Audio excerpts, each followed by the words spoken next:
Today we are going to change the ignition module or the armature on a Briggs and Stratton 093J engine for a Viking MB 253.1 T Lawnmower.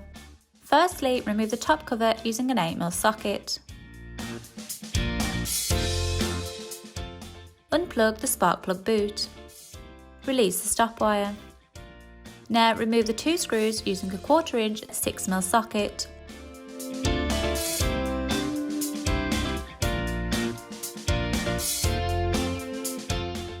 You can now release the ignition module. Place the new ignition module into position and loosely tighten it with the screws so you can set the gap.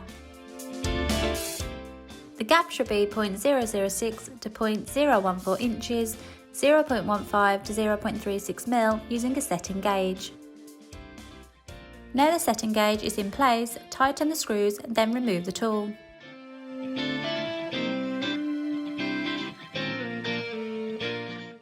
Return the stop wire and then secure the spark plug boot.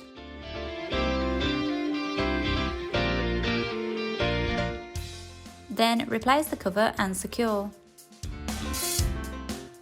That's how you change the ignition module on a Briggs and Stratton engine for the Viking lawnmower. All the parts and tools needed for this task are listed in the description below. Please like, share and subscribe if you found this video helpful.